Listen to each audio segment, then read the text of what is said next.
and the playoff line. Pittsburgh coach Bob Lilly said that we need to go catch the teams above us. We welcome you upstairs here to the broadcast booth with former Big East Player of the Year Ricky Lopez-Espin, Michael Watchring. It's great to have you with us for this matchup tonight. Ricky, you look at this one. These two teams, if they're going to make the postseason, need 3 points. How important is tonight's game? I think it's really important. We'll start with Hartford Athletic. Brendan Brick has been actually... What happened? Okay.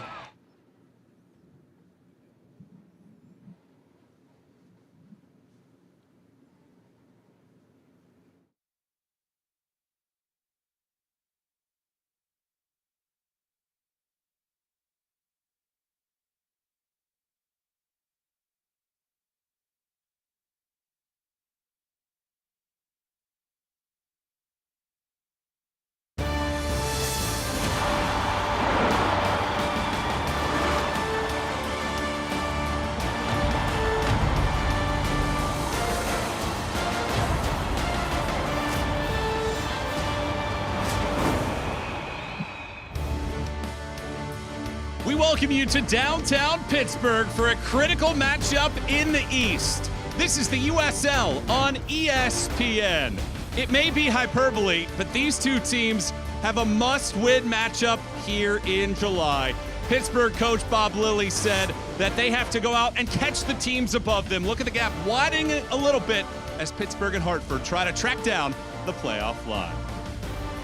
We welcome you upstairs here to the broadcast booth with former Big East Player of the Year, Ricky Lopez-Espin, Michael Watchring. Thanks so much for tuning in here tonight. Ricky, this is a must-win match. 3 points critical. How important is tonight? I think it's going to be very important, Michael. We'll start with Hartford Athletic. Brendan Brick has actually been pleased with the performances, but now how do you turn those performances into results? As for Pittsburgh Riverhounds, you scored 5 goals last game. You can grow from some confidence from that.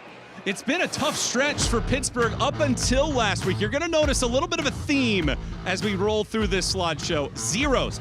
Good sign defensively for Pittsburgh. They've been one of the most stingy defensive teams in the league, but they went 585 minutes without scoring before an outburst last week against Oakland, where they scored 5 goals for the first time since 2021. A critical player tonight is one of the team's leading goal scorers, Edward Kizzo. And he's going to be the one that leads the attack. He has the pace to stretch his back line, so look for his runs off the channels and the shoulders of the opponents. Oh my God, let's just do it this fucking live. Sorry, guys. God. My God.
Beautiful Pittsburgh, Pennsylvania is the site for a must-win matchup between Pittsburgh and Hartford.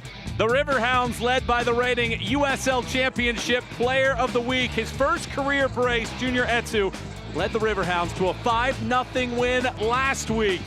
Hartford on the other side looking to get back into the win column. It's Yunus Boudadi and a team leading 3 assists leading Hartford on the road. Kickoff coming your way here in a moment on ESPN2.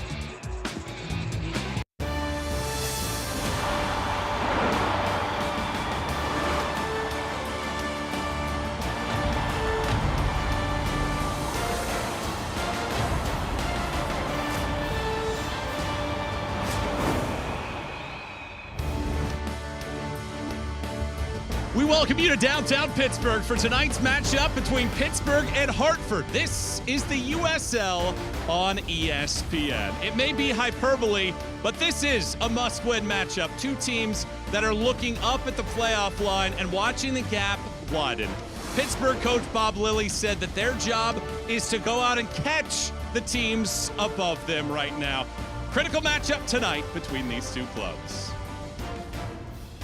We welcome you upstairs here in the broadcast booth with former Big East Player of the Year, Ricky Lopez, Aspen Michael Watchering. Great to have you with us here tonight. And Ricky, this is one where you have to have 3 points. How important is tonight? I think it's going to be really interesting for Hartford Athletic. Brendan Brick has actually been pleased with their performances, but yet how do you turn those performances into results? After Pittsburgh Riverhounds, you scored 5 goals last game. You can grow in confidence. It's going to be a fantastic matchup. Prior to last week, it was a struggle for Pittsburgh. You're going to notice a theme. A lot of zeros on the score line. Good for their defensive work, one of the stingiest defensive teams in the league, but they went through a stretch where they did not score a goal for 585 minutes before they broke out for their highest goal tally since 2021. Edward Kiz is one of the team's leading goal scorers this year. He's going to be critical. I think he's going to be really massive for the success of Bob Lilly's side. He's going to start as a number 9, and he has the pace to stretch his back line. So look for his movement off the shoulder, and when he gets in front of a goal, he's really clinical and composed. The question for Bob Lilly and the Riverhounds is how often can you get him on the ball? If that's so, it'll be a very good day for the home side. Edward Kiza, one of the 3 players with the team leading 3 goals this season. Meanwhile, Hartford has not won a road match since their very opening road match of the year. That was way back on March 9th. Now, the silver lining in that is 3 of the 4 road losses of late have come by just 1 goal. They've been in nearly every single match. They need to start to find some more goal-scoring presence. And one player that does not lack that whatsoever is Mishi Galina. He leads the team with 6 goals this season. One of, if not the most electric player in all of USL Championship. He has the ability to produce that little bit of individual brilliance, 1v1 combination play. The young man has everything in his locker. He's going to start on this left-hand side, but make no mistake about it. You might see him come centrally and go and search the game. Brendan Brick, the question is how quickly can he get up the tempo, and what does a service look like into Michi Galina? Because he's shown he can be a star in this league. It's the 15th meeting between Hartford and Pittsburgh here tonight. Will it be Mishi Galina in this speed of Hartford, or will it be the Pittsburgh Riverhounds coming away with the victory here tonight? We'll have the starting 11s and the kickoff when we return here to Pittsburgh for this matchup in the USL Championship.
One of the crown jewels of American soccer is Highmark Stadium, a beautiful backdrop along the Mon River here in Pittsburgh, Pennsylvania. As these two sides get ready for action, it's always been a great place to play, and a place that the Riverhounds have had a great deal of success over the years. As we take a look at the starting 11 for Bob Lilly's side, wants some more consistency from his goalkeeper Eric Dick and a little bit more goal scoring as well. 3-5-2 for the Pittsburgh Riverhounds. We can quickly turn into a 5-back. Etsu and Blackstock can drop in and make that line of 5, but the key to this side is that middle third. Mertz, Walty, and Sample, look for them to fill in the gaps underneath Johnson and Kizza. How good can those two be at playing off the shoulder and testing the shape of Hartford Athletic? Hartford on the other side will have to make one critical change, and that's at goalkeeper.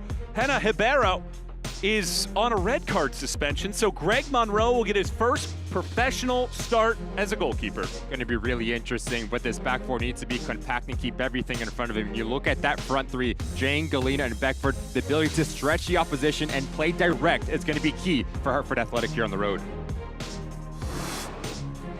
Closing in on kickoff here as we're just about ready to start things off here tonight. It should be a great night for action. It is a whiteout, and that's spelled A-H-T for those not from the Pittsburgh area. I guess the Yinzers, as they're called, team debuting the all-white alternate kits here tonight. Just about ready for kickoff here this evening for this matchup. And we will have a debut as our lead official, Ali Zolgarnin, will be our lead official. First time as a center referee in the USL Championship. Had been a fourth official several times in his tenure. And just about ready to kick some things off here tonight. It's great to have you with us for this matchup. Thanks so much for tuning in. It's the USL here on ESPN as Pittsburgh will look for a second consecutive win, while Hartford will look to snap a 4-game skid where they've lost 3 and picked up a draw in another after last week, 2-2 against one of the league leaders in Charleston. Ricky, what's going to be the key for this one for these two sides? I think you look at both of these sides, that midfield battle, who's going to impose their identity on the opposition will be key, because then you can play the game that you want to play. Hartford Athletic, they want to be direct, they want to be transitional, but yet Pittsburgh Riverhounds, they want to provide width, they want to get balls into dangerous areas. It's going to be a fantastic matchup that we have on our hand. Pittsburgh has the white kits on here this evening. Hartford on the other side dons the green kits for this matchup. A check of the whistle, and here we go. From Pittsburgh, it's Riverhounds and Hartford Athletic for the 15th time. Michael Watrang, Ricky Lopez-Espin, and our crew, excited to have you on board here for the USL on ESPN. Both coaches not mincing their words whatsoever. They wanted to come out and get 3 points here tonight. Will either side be able to perform to that level this evening? It's Mertz. Leaving it wide, Langston Blackstock bangs it off of the right foot of Asiadu, and our first corner comes 30 seconds into this match. Really good start from the Pittsburgh Riverhounds. We talked about Robbie Mertz, his ability just to go and search a game. He has the freedom, and then it's the wingbacks that Bob Lilly likes to play with. So now if you're Michi Galena and Beckford, defensive duties, dropping down and helping out your outside backs is going to be key. So Robbie Mertz is this ball, 27-year-old. Grew up in Pittsburgh. In his 5th season with the club, over 2 stints. And he'll need another go at this. Is quick chat inside of the box. Now Mertz boomerangs this ball outside, takes a couple deflections. Johnson chips it back. Blackstock's shot gets blocked. And it ends up out. And it is another corner kick for the Riverhounds. And a great crowd here tonight on a Saturday evening in Pittsburgh. It was dollar beer night up until 7:30. If I'm Bob Lilly, I'm telling Robbie Mertz just to put this right on top of that 6-yard box. Goalkeeper making his first start. You test him, especially in this hostile environment. Mertz frisbees this ball near post. It takes a ricochet. It's cleared off the line. An early chance from Johnson. Hartford rings the bell the first try, and then Etu's shot weaves wide, but a great early onslaught from the Riverhounds. Talked about how important set pieces can be. Fantastic ball in. And it's kids at this back post, but Beckford does so well to stay in tune with this thing and deny the opening goal in the first 3 minutes here.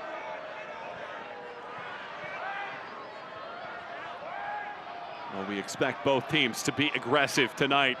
They're two of the lowest goal-scoring teams in the league this season, along with El Paso. Nobody scored fewer goals than the combined 31 between these two sides tonight.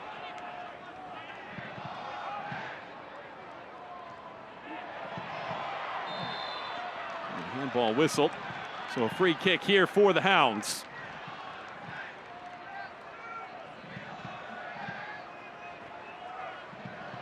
Here's a look at Bob Lilly, the all-time leader in USL Championship wins. Over 100 with Pittsburgh, and we get a point to the spot. A penalty given here in the 4th minute, and it's Pittsburgh with a chance to go out in front. Junior Etu in the mix again. He won a penalty last week.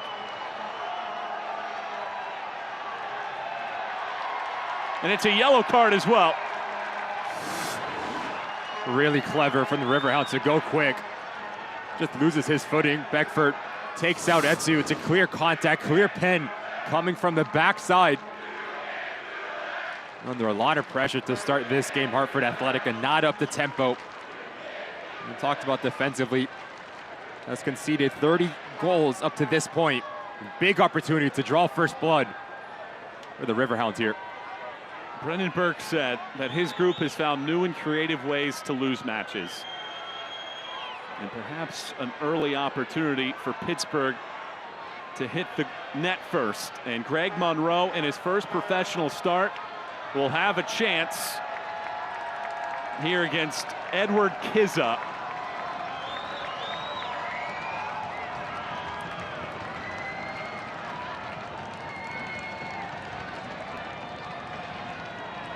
So he highlighted Kizza right at the outset. And now it is his turn to step to the penalty spot.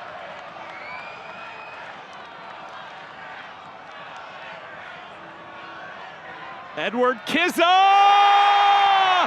scores the opener. Riverhounds lead 1-0 in the 5th minute.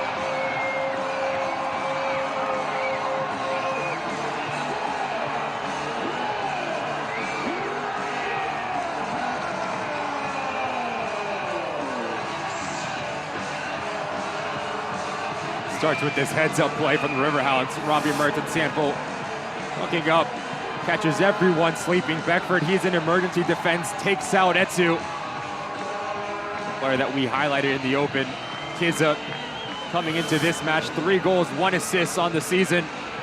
No nonsense pen.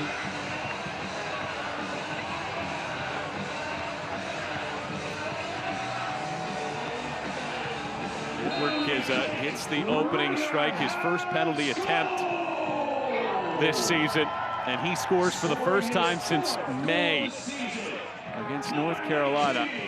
And it is an opener for the Hounds. It's the 6th time that they've won a penalty kick this season. Only New Mexico has more.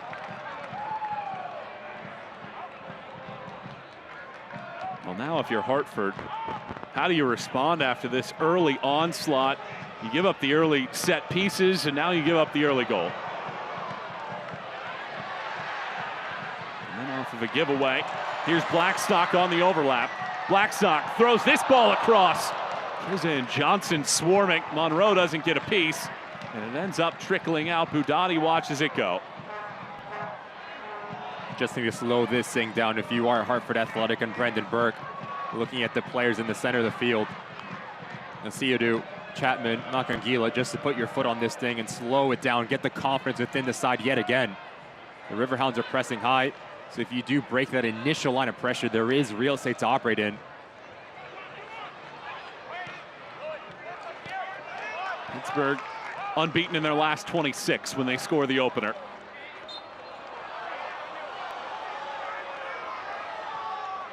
Before the penalty kick, there was a yellow card against Hartford. Early Macangila takes it quickly. Right off of the restart. Pittsburgh prospering in the last week plus. Hartford looking for an answer. Plenty of time to go. Asiadu gets shut down there by Walty. Bob Lilly was concerned with the pace that Hartford presented. Said you couldn't necessarily sit there and worry too much about it, though. You have to go out and capture the points.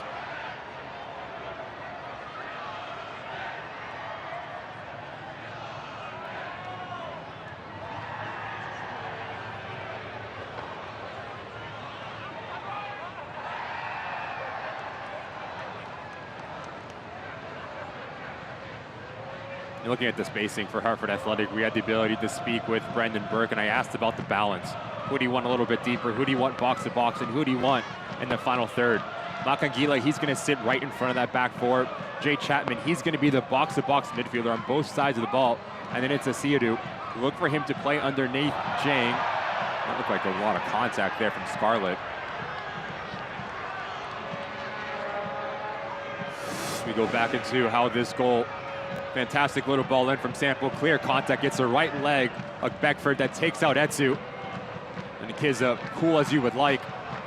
Knows exactly how he's going to execute it. Low and hard gives you a chance, and it's off to the corner to celebrate. 4th on the season. More importantly, Pittsburgh Riverhounds 1, Hartford Athletic 0.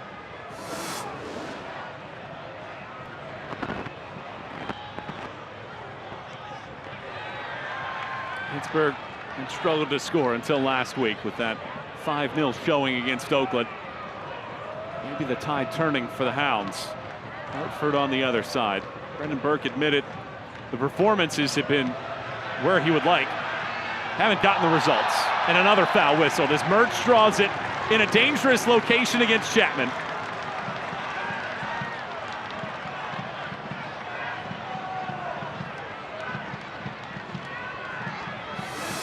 Just such clever movement from Robbie Mertz as he peels off the shoulder of Jay Chapman. Now he needs to come across.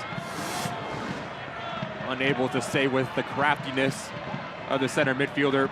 He gets his foot caught, and yet again, a very dangerous set piece for the Riverhounds from a comfortable distance to go up and over the wall and really test Monroe yet again. Will it be Mertz? Will it be Etsu? 10th minute, Pittsburgh 1, Hartford 0. Edward Kiz's penalty in the 5th minute. The difference as it stands now, Hartford won the first meeting this year, 2-0. Sample plays it Mertz, Etsu shoots, Monroe handcuffed by it, but is able to punch it away. Excellent work there from the training ground.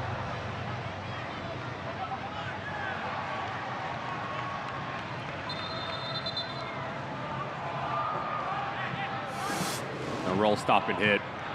Knows exactly what they want to do. And let Etsu just run onto it and tattoo this thing. Monroe, I think he sees it late. A little bit of a deflection. Big bear claw to push it up and away. Confidence moment there for Greg Monroe. Keep an eye on him throughout the night. His first professional start, played just 45 minutes all season, including the final 38 last week when Hena Ribeiro picked up consecutive yellow cards, arguing a foul whistled outside of his area.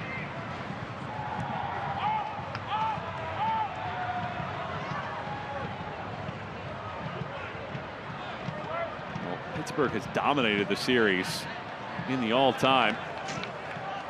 Hartford winning the most recent matchup on June 15th when Nishi Galini had a brace. Hartford had been winless in their prior 8 contests against Pittsburgh. And Johnson now draws a foul. Emmanuel Johnson, 21 years of age, started his pro career with Charleston. Last year won the MLS Next Pro title with Austin.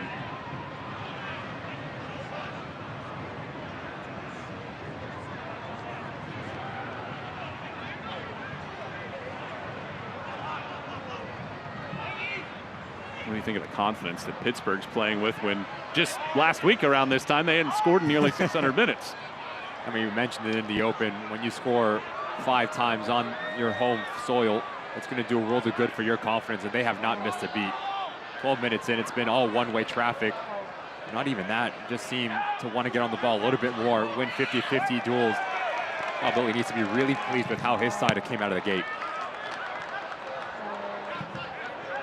Pittsburgh team that has 15 shots on target in the last 2, and of course, the match prior to last week was that stunner against Monterey Bay where they dominated until stoppage time, a giveaway, and Monterey Bay's lone shot on target in the match went in the net, and it proved to be a winner for the Crispin Kelp.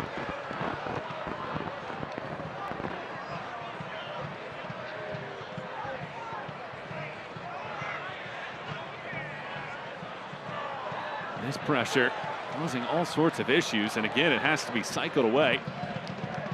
Samadia can't get it far enough. Walty.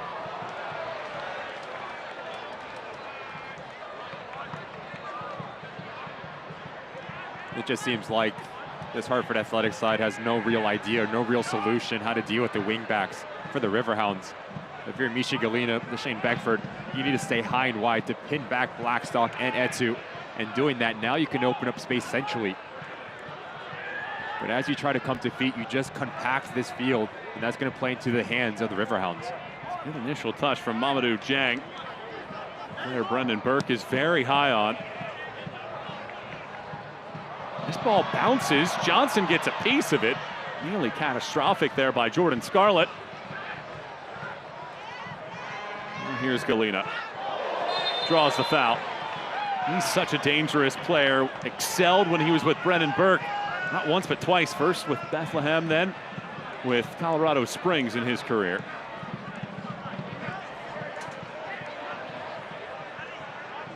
And it's better spacing from Michi Galina. As Samadia steps up, now Blackstock, he steps up, and now you force Osumanu, one of the 3 center backs, to play towards the end line. Galina has it for pace, knows exactly, I take the long touch. The contact's coming, I go down. I'll tell you what, I'm very surprised that Osumanu does not see yellow for that. Arm is extremely high and catches Michi Galina. Let's look at Brendan Burke, led the rebuild of Colorado Springs, leading them to a Western Conference final. Just a couple years back, a pit stop with a Houston Dynamo, and now taking over Hartford.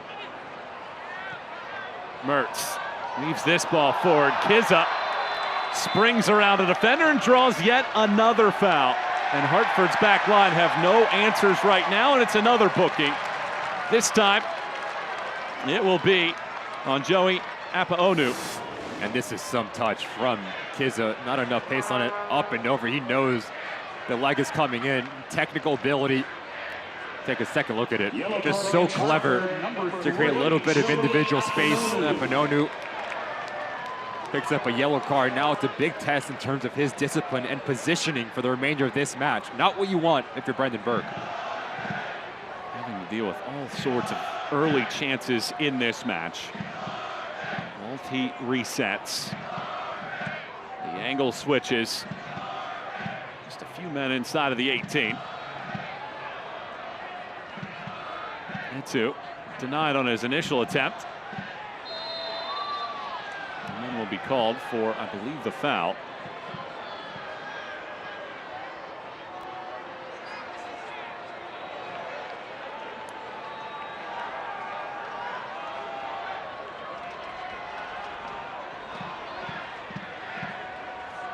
The competition is heating up this summer on CBS. Sacramento Republic look for revenge against the red-hot Oakland Roots side.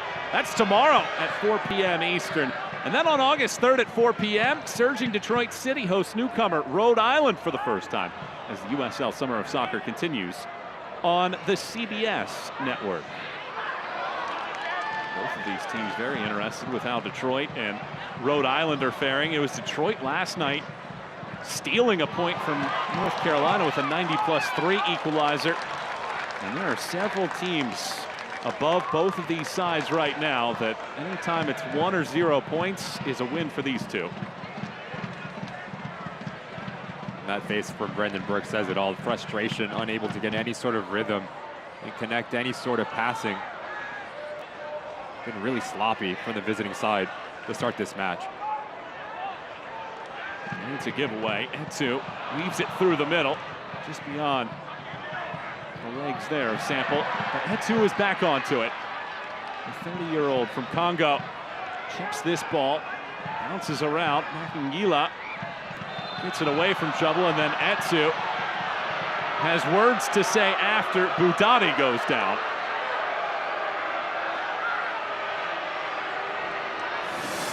Not the best of balls from Makangila. They're setting Yunus Budati up to fail. It is a foul. Etsu just a bit overzealous. You have to feel that Budati is trying to make the most of it and try to get him in the book. But if you're Brendan Burke, you're telling your back line you need to be better in terms of your decision making, whether to play out of the back, but also when to play direct.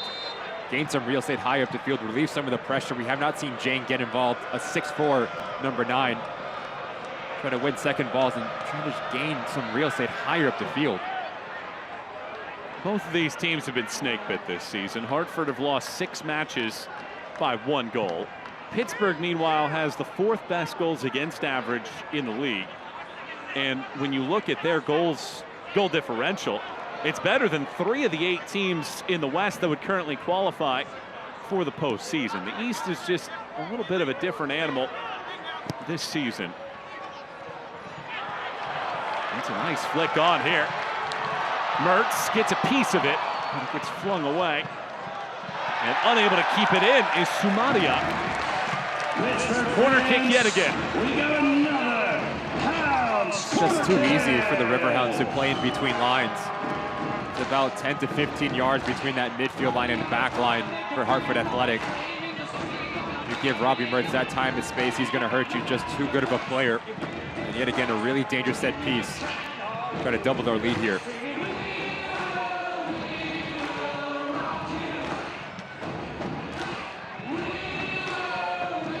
Robbie Mertz bends this in-swinger to the top of the 6.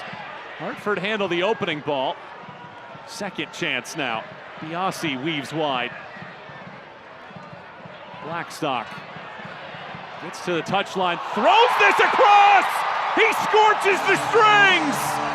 Langston Blackstock with his first professional goal puts the Hounds ahead 2-0.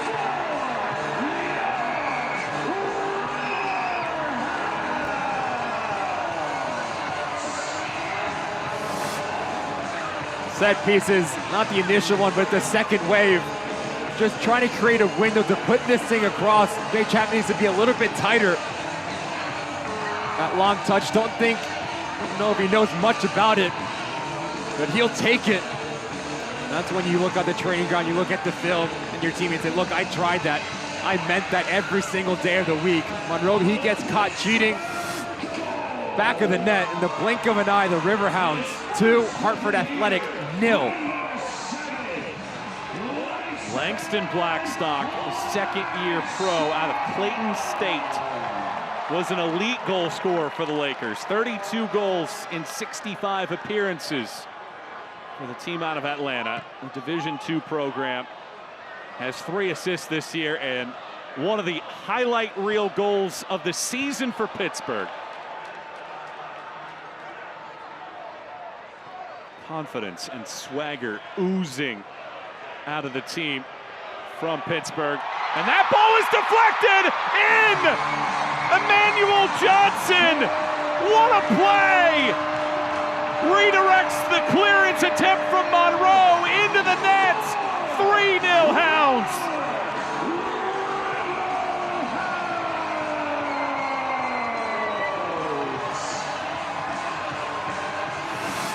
Just too casual from front to back for Hartford Athletic. As this ball recycles back around Monroe, you need to be quicker off your line, but give credit to Johnson. Opportunistic in nature, the extra effort, and you get rewarded. As a number 9, you are the first line of pressure.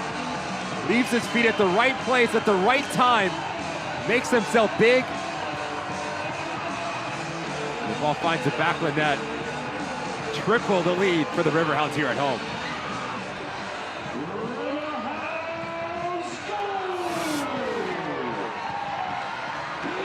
Until last Saturday, it had been since June 1st that Pittsburgh scored.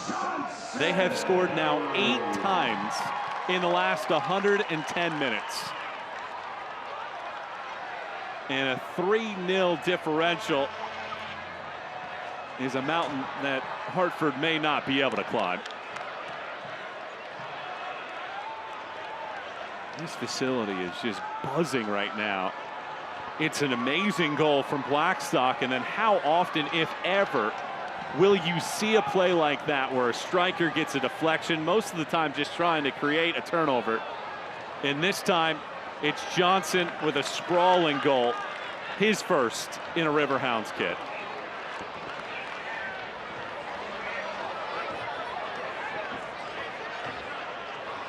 Almost speechless, huh? I am.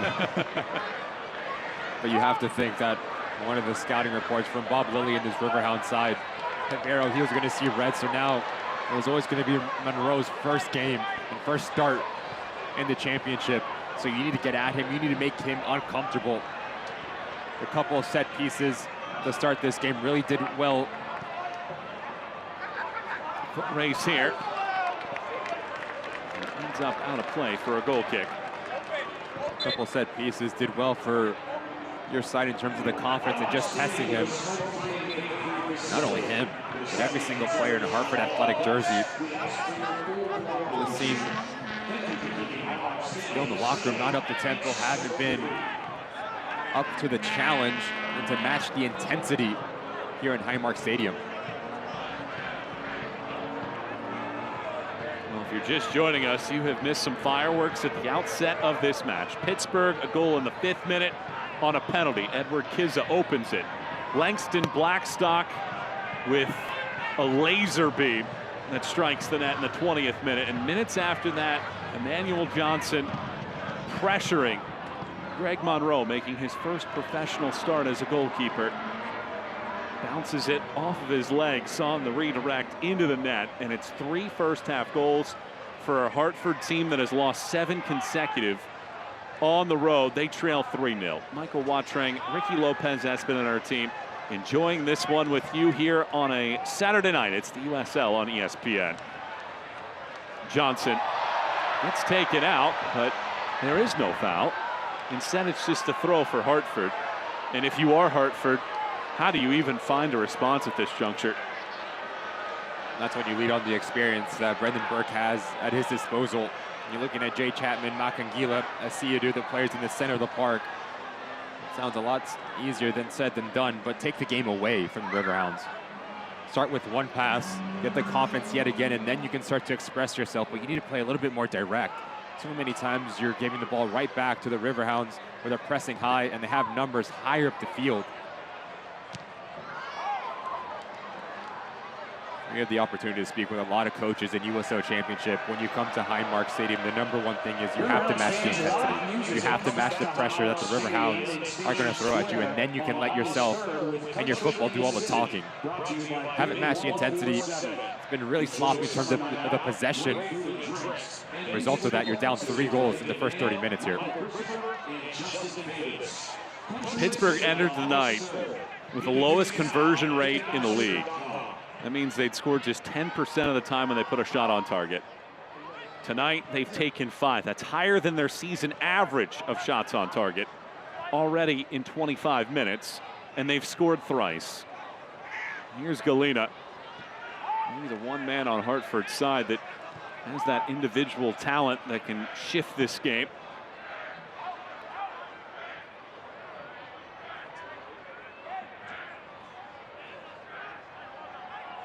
Ball last touched by Hartford. And a quick glance at the league table. And all of a sudden, Pittsburgh 4 points away from a playoff spot. We talked about it right at the outset. Getting to the postseason is going to be tough for either of these two sides. They've dug themselves quite the hole. But a win tonight could go a long way in changing the script and getting above that playoff line in perhaps the next month or two.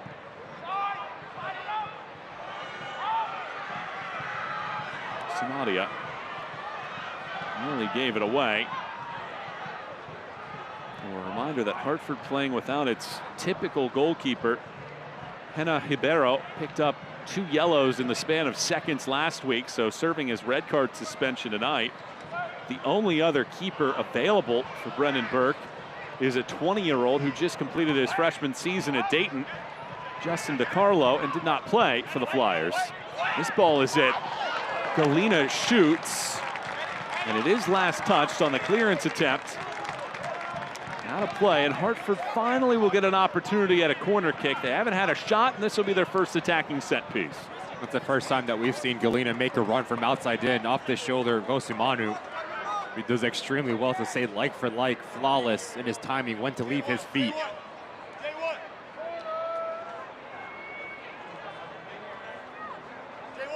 Jay Chapman tasked with a corner. The 30-year-old with nearly 100 appearances in MLS throws this ball in. And Pittsburgh handles the opener, and it trickles out harmlessly. And you have to think set pieces are a fantastic way to call yourself back into this game if you are Hartford Athletic. You're not creating through the run of play. So just put this thing into the mixer and see what happens. Cause a little bit of chaos within this back line of the Riverhounds in front of them and Eric Dick.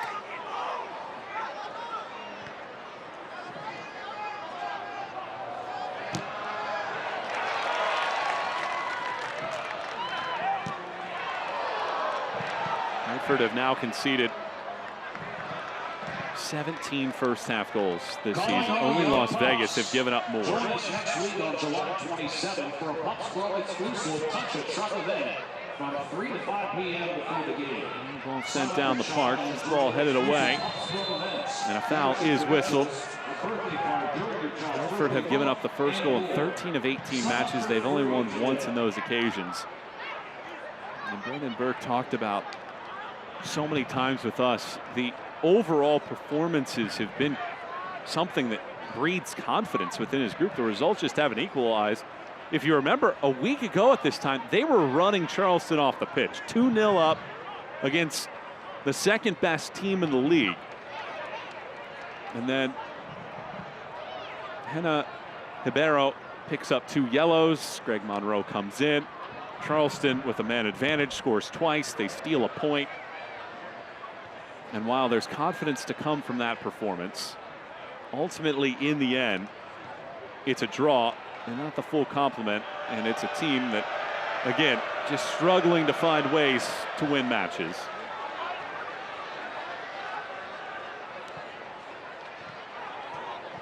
Jang unleashes Beckford. Beckford dances and eventually runs out of real estate. As we cross the 30-minute mark, it's Pittsburgh 3, Hartford 0. Goals from Kizza, Blackstock, Johnson. And the Riverhounds prospering. Michael Watring, Ricky Lopez has been on our team, enjoying this match with you. It does seem like Beckford and Galina have switched sides, so now Beckford are playing this near end, Galina on the far side. Bit of a glimpse of what that front three can look like as Jane gets on the ball. Now it's a vertical run from outside. You're going to see a little bit more of that if you are Brendan Burke to unbalance the Riverhounds back line. Select is the official match ball supplier of the USL Championship and many elite leagues throughout Europe. Visit us.select-sport.com for the latest Select products, specials, and more. Select, the player's choice. But yet again, Michael, really slow from Apononu. Just too casual. Now Kizza comes across, denies. That Route 1 football need to be quicker, need to be cleaner.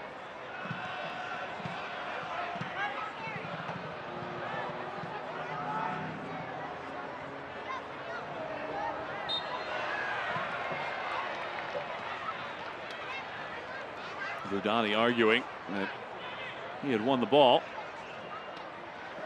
Instead, a free kick here for the Hounds.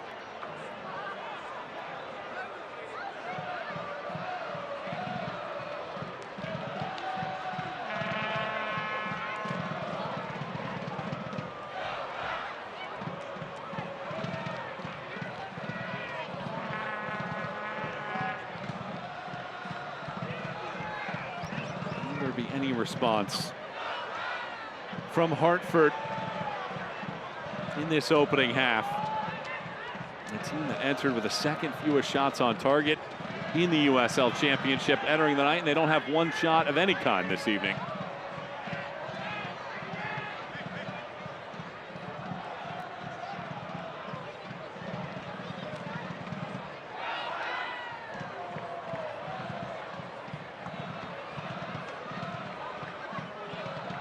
Somalia slams the brakes on.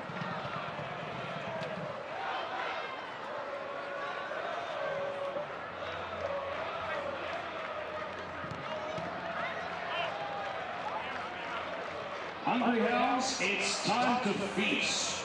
This July, enjoy our specials at the train in Knoxville Junction. Hartford have been outscored on the road 21-3 this season. We talked about their road woes at the outset. A team that has lost 7 consecutive road contests.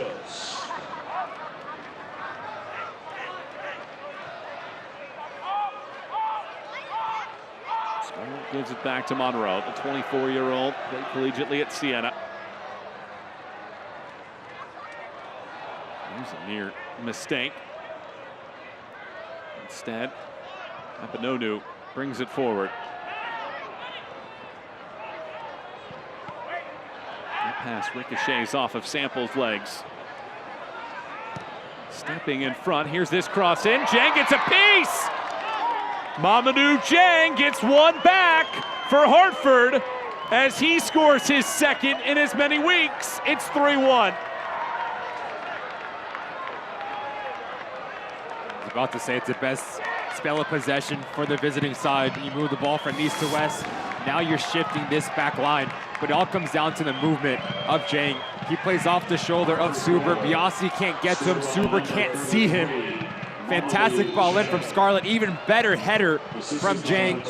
Low into the ground, throws Eric Dick off. Hartford Athletic have a sign of life here. Brendan Burke said that Jang has all the tools to not play here next year, meaning that he has the skills to be somewhere higher and better next season. And while he scored in consecutive matches, and it just showcases he doesn't need much to make an impact. Really clinical finisher, but it's all about the movement and what you do in and around that 18-yard box. It makes him a nightmare to defend. He loves to run off the shoulder. The young man has everything in his locker. Yes, he's physically gifted in terms of his height, but also his pace as well. Good feet for his size. Complete number 9. As he gets his second on the season. My original math had him at 75 miles per hour when he ran. I wasn't great at math, so I had to consult a little bit more of the experts. It's actually 21 miles per hour is his sprint speed. Brendan Burke talking about a player that's 6'4", with his kind of pace, is a true number 9, something that they had lacked this year, but the 20-year-old from Senegal gives Hartford a lifeline. I have one question. Did you show your work when you did that math? I showed it, and the teacher had a lot of red pen. Okay. I'm used to that, though. Oh, stop it. Galena tries to turn, unable to do so. Well, Hartford will not be shut out on the road for a 6th time in 9 tries this year. They haven't scored multiple goals in a match in their last 11 road trips since September of last year. And they're still 2 goals behind, but with 10 minutes to go plus stoppage time, this is the kind of match that feels like 3-1 is not how we're going to end the night with the way that these two teams playing in this one tonight.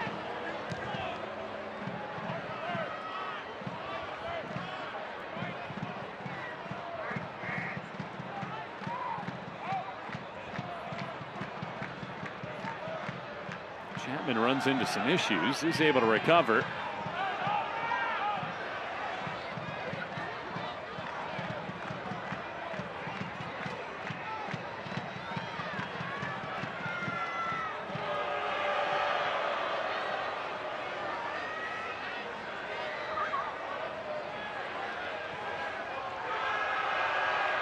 Monroe not taking any chances, but it is a giveaway. Kizza weaves it up top. Mertz plays it through, looking for Johnson, and it's well timed by Samadia. Sample restarts this attack at 2.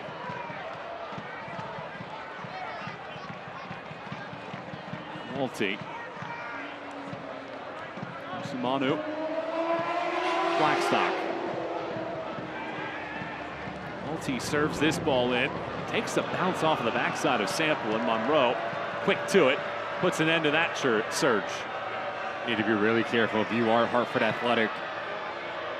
As we're approaching 7+ remaining here, especially when you're trying to build out of the back. Every time this ball gets played negative into Monroe, the Riverhounds are stepping higher, trying to force a turnover. Here's Beckford. Going in the wrong direction, had some numbers forward. Chapman. Another service into the 18. This time, Dick take no chances. Catches this ball. Bob Lilly admitted in the first match that Hartford's pace exposed the Riverhounds early and often. And so far tonight, the pace hasn't really been an issue so far for Pittsburgh. Well, because Hartford Athletic has been really sloppy on the ball, giving the ball right back. The Riverhounds when they counter press. So if you're Brendan Burke, it's a risk versus reward. Yes, when you build out of the back, now you bait the Riverhounds to step a little bit higher. And what that does, now that leaves real estate so you can have Galena, Beckford, and Jang to run into. The problem is when you're on the ball, you're just not clean enough. Coughing it up in really bad areas of the field.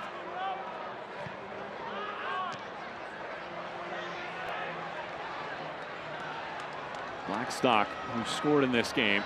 Johnson leaves it. Here's a shot from the spot, and it's Monroe that rings the bell for the first time tonight with a big save. Really clever yet again. From the front line of the Riverhounds, Johnson runs over it. He pulls out Scarlett with him, and then it's a run from a deep line position to Robbie Mertz. That's just so hard to track. Really good save from Monroe, but if you're Hartford Athletic, Apononu or Scarlett need to be better in terms of their communication to pull out Jay Chapman or Makangila to track that third runner from Robbie Mertz. Robbie Mertz bends this ball, back post. Hartford controlled the opener. Walty, Sample, pings it back into the 18. Apononu sends it away. And then Biasi pokes it out towards the river. 40th minute of action. It has been a dandy in the 15th meeting between Pittsburgh and Hartford. Edward Kizis scoring the opening goal in the 5th minute on a penalty. The second most pens allowed by Hartford, now 6 this season. They've given up 5 goals in the first 7 minutes of matches. Then Blackstock and Johnson in minutes 20 and 21 made it 3-0. And on the only shot of the game for Hartford, Jang scores in the 34th minute to make it 3-1. 5 minutes to go plus stoppage time here in the first. And just see how aggressive the Riverhounds are being with Walty and Sample trying to pick the pocket of Makangilo. So now if you're a Sayadu, it's your movement that can really unlock. How do you play off the shoulder in between the lines? Second part of that for Hartford Athletic is how do you find him?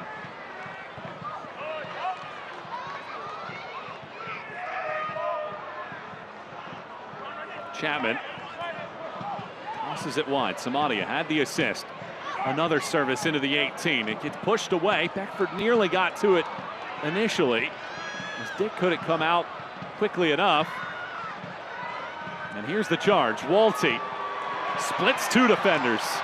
Walty slides it over. It's Johnson stumbling in the 18. And ultimately cleared away by Jordan Scarlett.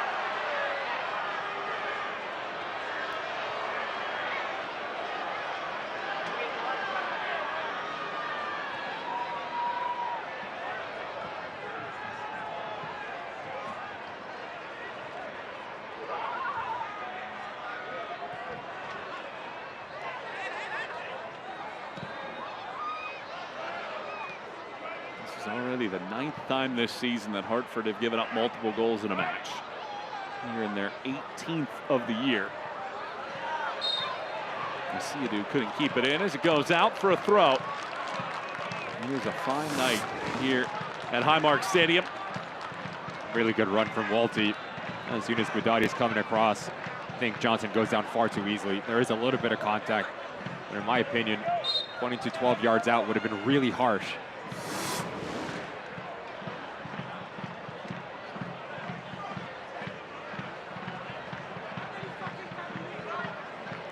Knock tosses this ball. And it's Kiza unable to make the turn. What an entertaining opening half it has been here for the USL on ESPN.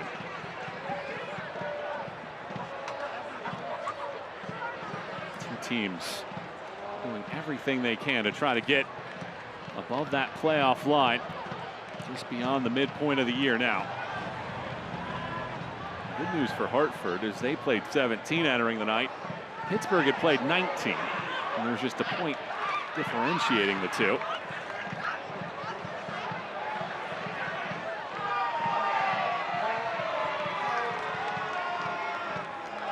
And Burke watching on. Wants to see his team be disciplined. Rookie Galina. Much like the action we just saw from Johnson, Galina is looking for it. The difference between this action and the final one, you can't do that if you're Budati. Third player for Hartford Athletic in the book. It wasn't the foul on Etsu. It was the aftermath. Just so many weapons for the Riverhounds. Blackstock on this near side has been fantastic, as same as Etsu. He draws a pen. Budati comes in late. And it's the words after to our center referee that gets him in trouble. Lack a bit of composure. Him, Apononu, and Beckford are in the book. This is a Pittsburgh team that won the Shield last season, is the best team in the regular season. They had the Player of the Year and the Golden Boot winner in Albert Dikwa. But he moved on to Rhode Island, and nobody has filled in his goal scoring this season so far.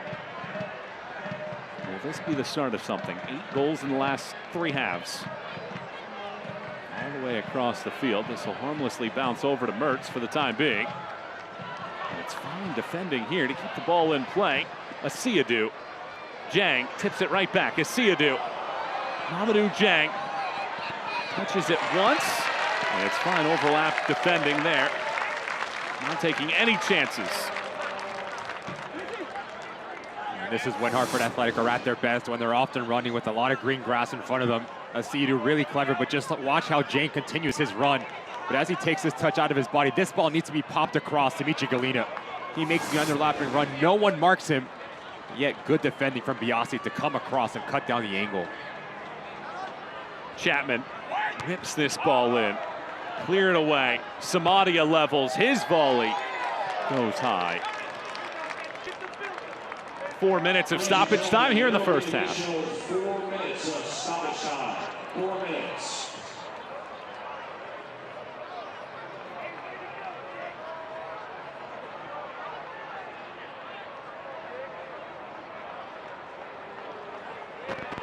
How would you describe the opening 45 minutes here in this one? Electric. We didn't really know what to expect. We talked about the form from both of these sides. Hartford Athletic coming off of a draw that feels like a loss at home against Charleston. And the Riverhounds battering the Oakland Roots here on this field. There's Mertz. Flies this ball across. Kiza was the closest. Second ball. Hartford sends it away. Asiadu. Yet one thing that remains constant, Michael, is that you look at the rosters for both of these sides. Another cross in. This ball flicked on. Monroe punches, and Johnson just too much on it. And yet another shaky moment in the defending 6. Talk about Robbie Mertz, the license to roam around. You win the initial ball and you almost win the second ball. Monroe does just enough to throw off Johnson, but this head back across from Kiz is really clever. Better angle for your running mate. Does not miss by much. But that 3-man tandem for Bob Lilly has been causing all sorts of problems for Hartford Athletic.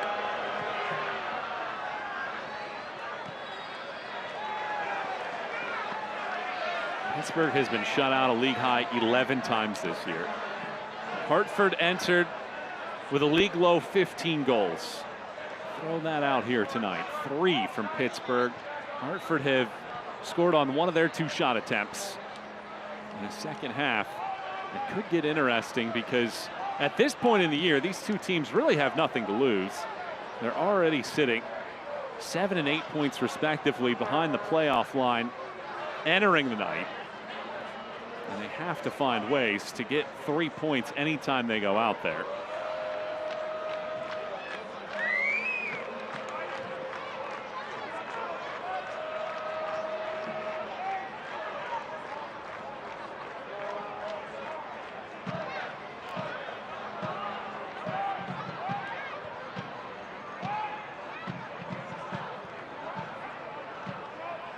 Siadu brings it in. Jang again. Ball sent along the right sideline. Hartford bodies out Edzo. Jang was the intended target of that cross.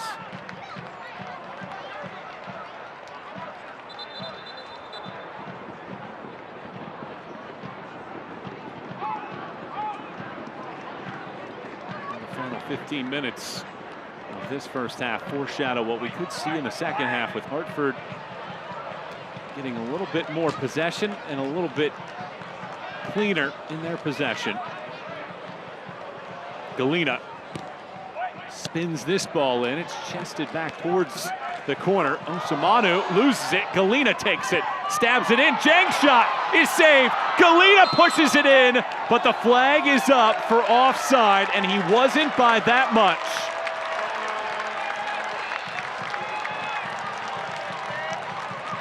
A little bit of chaos to end this first half. And it's a 3-man game yet again between Galena, Beckford, and Jang. Osamanu is going to want this one back, but it's a good call. About a yard off the shoulder of Suber.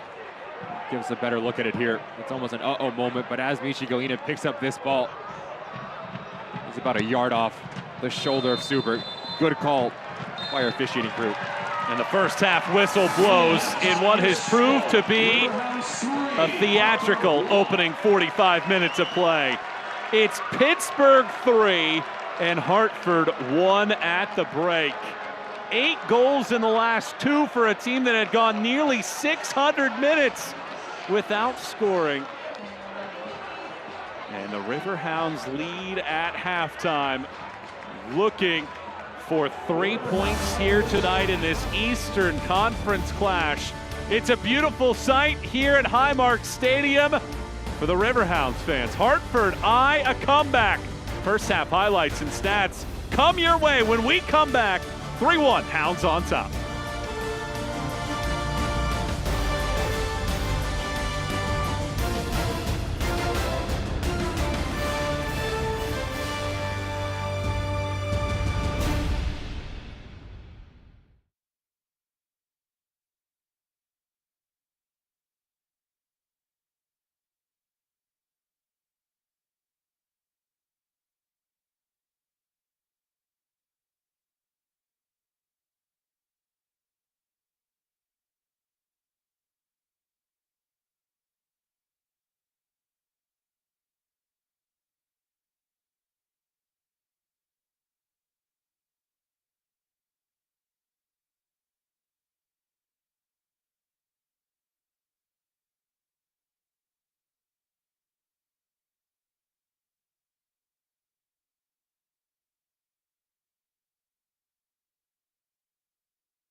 The fans have had plenty to cheer about tonight here in Pittsburgh. It's the Riverhounds with 3 first-half goals, leading Hartford 3-1 here on the USL on ESPN.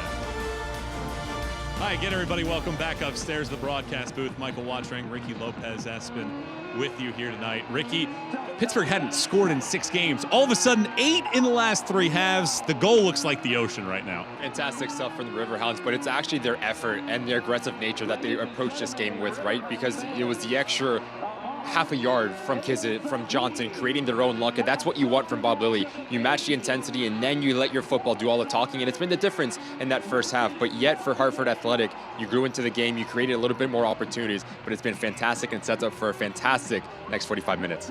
Second half should be a lot of fun, but the opening 5 minutes, it's the reigning USL Championship Player of the Week drawing a foul and a penalty. Beckford, he gets caught up, so now who's going to step up and be the difference maker? Kizza, no nonsense. Penn sends Monroe the wrong way, 1-0 the Riverhounds. And I don't know if this is a shot, I don't know if this is a cross, but if you're Blackstock, you will take it. You create a little bit of individual space, you put this thing in the mixer in a dangerous area, you get rewarded. Monroe, he gets caught cheating. Blackstock scores his first professional goal in the 20th minute to make it 2-0. How about that for Monroe? Doesn't get a hand on it, and then it's Monroe. Little too comfortable with the ball at his feet. How about Emmanuel Johnson flying in? It's just been so casual for Hartford Athletic. You take too long if you're Monroe, but as a number 9, opportunistic nature, the little bit of extra effort to close down that half of a yard, and you get rewarded for it. Timing to leave your feet, you make yourself big. The ball's in the back of the net. 3 goals for the Riverhounds. Hartford didn't have a shot in the opening half hour. This would be their first, and it's the big Senegal native Mamadou Dieng scoring. That's a fantastic ball in from Samadi, the left back, but even better header from Dieng as he plays off the shoulder of Suber. Snap header down over his right shoulder. No chance for Eric Dick. And Hartford Athletic get one back. Look at our first half stats. Boatloads of shots for a Pittsburgh team that has started to found some form. 21 shots on target in their last 3. Hartford has started to find something there at the end of the half, though. I think you look at the possession now for Brendan Burke. What do you do with that possession? How purposeful can you be at playing a little bit higher? You need to get Galena involved, Beckford and Jing. Those players, they can produce that little bit of individual brilliance, but how quickly and how confident can they be to remain there for the second half? Halftime here in Pittsburgh, where it's 3-1 Riverhounds out in front. The USL continues to have success in the US Open Cup. We preview Indy's matchup when we come back.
Welcome back to Pittsburgh, where the Riverhounds put on an offensive showcase in the opening 45, leading Hartford 3-1, looking to avenge a 2-0 loss earlier this season. The USL Championship has one team left in the semifinals of the U.S. Open Cup. And how about the run that Indy 11 have been on throughout? They had 4 wins in their history in the Open Cup. They have 4 this year. I think you have to give credit to Sean McCauley getting the best out of this talented lineup for Indy 11. Just so many weapons. First they take down San Antonio, then they blank Detroit City. Aiden Stanley has been fantastic. You look at Augie Williams, you look at this Pay, all of these players contributing at a high level, but can they do it against an MLS side? That was always going to be the question. Augie Williams, fantastic ball in from Douglas Martinez. Back of the net, 1-0, and Indy 11 advances into the semifinal where they will play Sporting Kansas City. They beat the 2019 Open Cup champion Atlanta United in the quarterfinal to get to this point. They have second priority for the final, but they have to play Sporting Kansas City on August 27th. It's going to be really difficult because you know how Peter Vermees and how highly that Sporting Kansas City side take the Open Cup. So now can you do it away from home yet again for Sean McCauley? Not an easy task, but they have the ability to do it. Indy 11 will have their chance in the Open Cup in about a month. Here it's halftime, 3-1, Pittsburgh out in front. An entertaining first half leads us to what we could see in the second half. We'll have that when we return here to Highmark Stadium in a moment.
USL Summer of Soccer continuing to heat up. It's tomorrow afternoon, 4 p.m. Eastern, 1 p.m. local time. Oakland and Sacramento.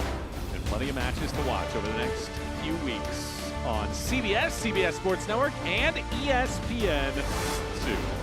Michael Watchang, Ricky Lopez-Espin, and our crew. Thankful to have you on board here on ESPN2 tonight for the USL Championship as we get ready for half number 2.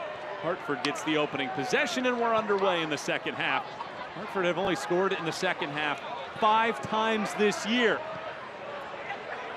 One change at the break. Marcus Epps replaces Deshane Beckford in the lineup for Brendan Burke's Hartford side. Asiadu with it in the corner. Chips it through. There is Epps with his first touch. 7 goals last year with Tulsa. This ball bounces. Jang thought about giving it a go. Chapman bounces it. Jang goes down, and we will get a foul whistled after the fact, and it's going to come maybe 19 yards away for Hartford.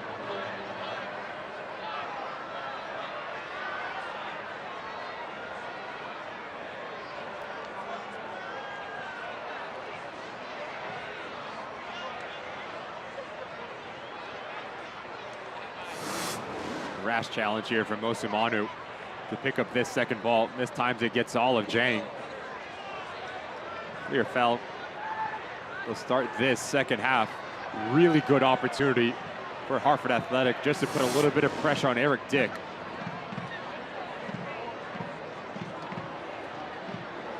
Pittsburgh had only scored in the first half hour of matches twice this year until last week. They've now scored 4 times in the opening 30 minutes the last 2 weeks. Is this the match where Hartford changes the script a little bit for a team that has only scored in half number 2 5 times and have never scored multiple goals here at Highmark Stadium, where Pittsburgh is 5-1-1 all time against Hartford? Plethora of options now. You can go under the wall. Little roll, stop, and hit yet again. Hard to the goalkeeper's side, so if you're Eric Dick, you have to trust your wall and stay your ground here. Looks like this is Mishi Galina's ball. Eric Dick settles. Mishi Galina! Into the wall. Holds sturdy. Chapman gets to the second. 3 defenders over in that direction. Not a lot of options here.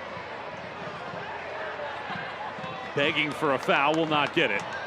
Instead, it will be him committing the infraction.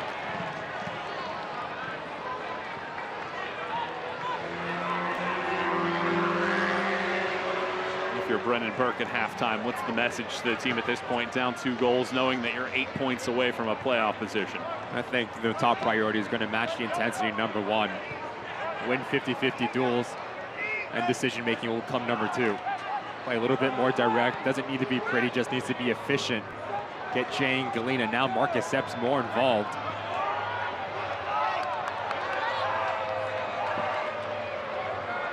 This Hartford Athletic side was at their best when the ball's moving from side to side. You really test the shape of Pittsburgh Riverhounds and try to open up gaps in between the central locations.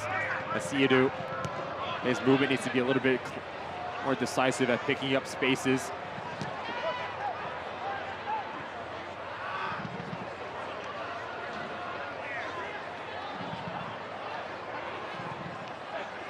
Prosperous run for Pittsburgh after quite the famine. A team that had gone 10 straight winless prior to last week hadn't won a match in 70 days. And there's a foul whistled after a dancing move from Emmanuel Johnson. Can't watch the match? Turn on Sirius XM FC 157, North America's only 24/7 source for engaging soccer talk, including USL All Access Tuesdays at 8 p.m. Eastern. Plus, hear live matches from the USL, MLS, Premier League, and more, all on Sirius XM FC 157 and the new Sirius XM app. There's Sample on the overlap. Sample chips it in. Johnson flicks it on. Mertz leaves it behind. Blackstock sizzles one high.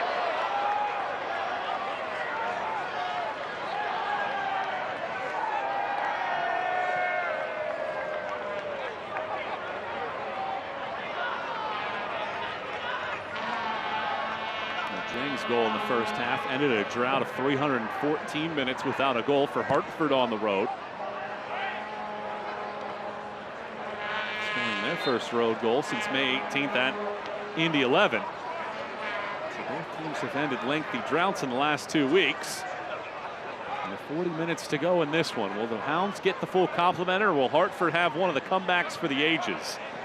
If you remember last year, when these two teams squared off, I believe, if memory serves, it was a similar situation where Pittsburgh held control for a long window of time.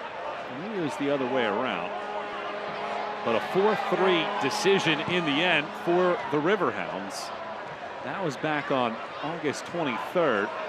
And yeah, it was a 3-0 lead for Pittsburgh. Hartford clawed back with 3 goals in 8 minutes. And then 2 minutes after Antoine Opino equalized, Juan Obregon Jr. won it in the 88th minute. Will tonight's tale be similar to that one?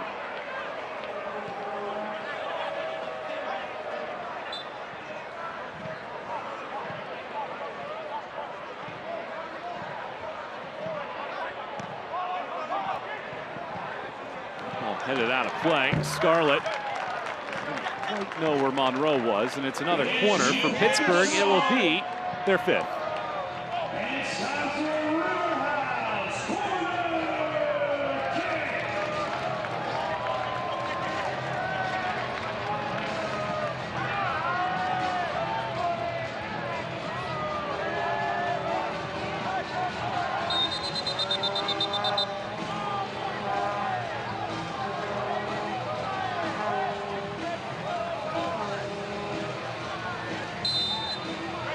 Mertz ready. And again, another pushing and shoving match inside of the 18. Monroe gets to this one, and a foul is whistled with a lot of congestion near him.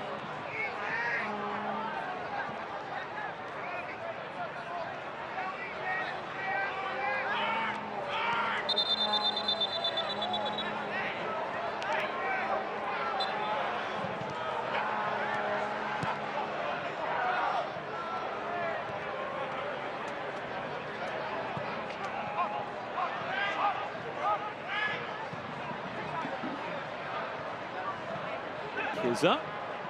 Doesn't latch onto it. Benonu.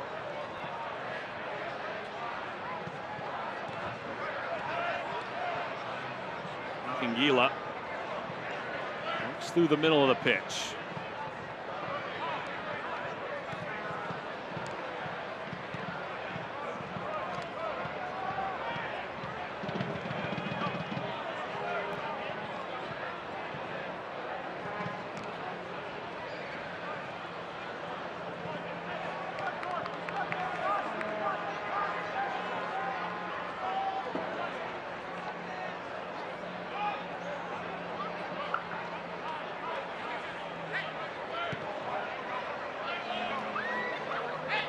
Budati lifts it to the middle of the field, and again, Sample is there. Into turns. Benonu straddles the line. Budati keeps it in.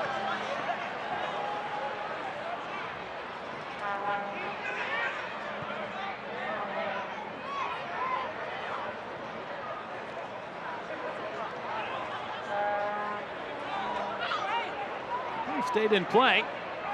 Pittsburgh pounces. Mertz chooses a wide play. Right back, Robbie Mertz. In the middle of the park, Mertz again cycles. Biasi. Mertz again. Mertz weaves this across. Blackstock throws it off of the leg of Monroe. And again, dangerous moments from that right side. Robbie Mertz is just such a smart soccer player. Every decision he makes higher up the field has been spot on tonight. The weight of the pass, the patience to bring players into this game. He's been the difference for the Riverhounds.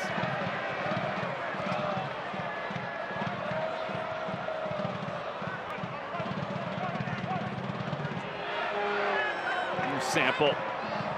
Crosses it, looking for Johnson. It's out of his reach and out. There's two actions back-to-back between Mertz as he takes that horizontal touch. Now that gives Blackstock the ability to be more direct off of Samadia. The pace that he can hit it on first time, but that's really good positioning from Monroe to cut down the angle at his near post.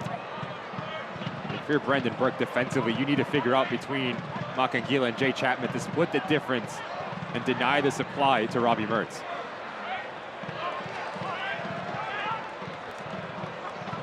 Epps pushes this ball. Siadu unable to hold on. There's Kizza. The race begins. Etsu weaves it all the way across. There is Mertz. Mertz strides. He's a left-footed pass this time. Blocked away.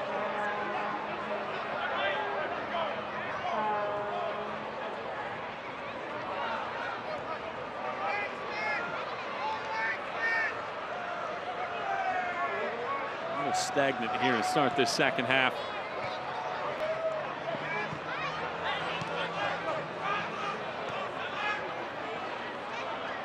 Siadu. Here's Epps, the halftime change.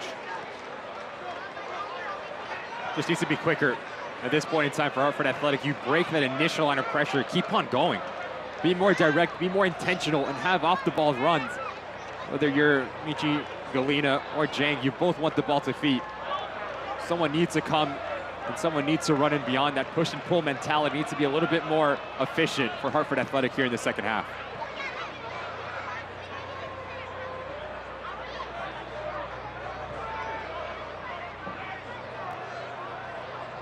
Jang.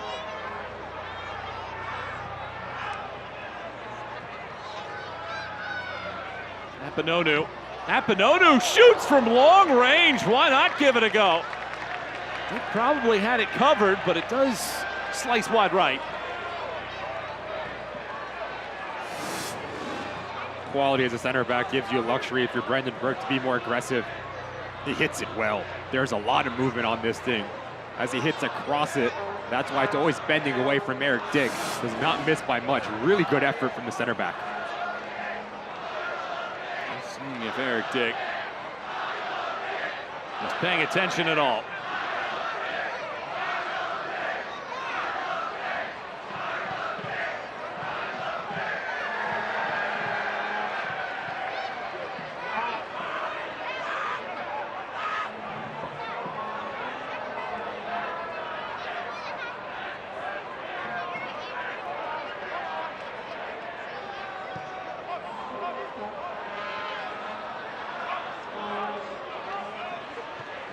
Biasi rides this ball forward.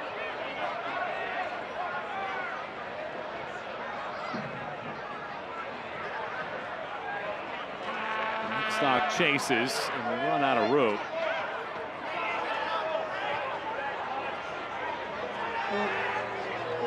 Pittsburgh doesn't need to be all that aggressive. They can certainly be more patient.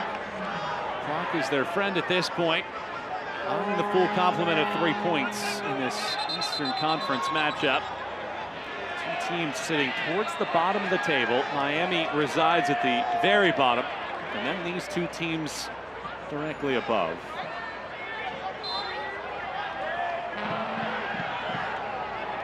It very much feels like if one of these two teams gets 3 points tonight, that's the team that has the inside track at making something happen for a postseason spot, in the other, not necessarily eliminated, but makes it an even bigger hill to climb. 60th minute of action here on the USL on ESPN. Pittsburgh 3, goals from Kizza in the 5th, Blackstock in the 20th, and Johnson a minute after that. Mamadou Jang, the lone goal for Hartford in the 34th minute. Watching Ricky Lopez Espen and our team. Thanks for tuning in tonight. Chapman spins out of trouble. And this pass trying to split the central defenders. An easy play for Dick. I think he makes the wrong decision, Jay Chapman. Michi Galina makes this run in. He actually pulls out Osimana with him. So much space for Samadia to advance forward, just misses it.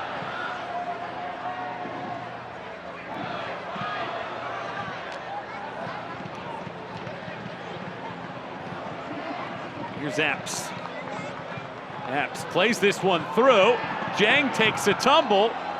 Hartford asking for a penalty. They will not get the call. Once again, Mamadou Jang unlocking something between the central defenders.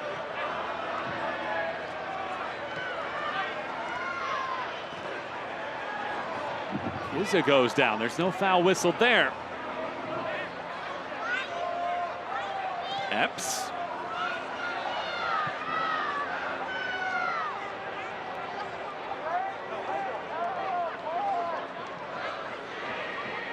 Samadia. Asiadu. Benonu. Chapman. Epps. Asiadu evades one. Winding this ball up. Budati off of the defender. Out for a corner. Moments ago, there was a shout for a pen, but Suber does really well. He gets all the ball. Initial action through the legs of Jang.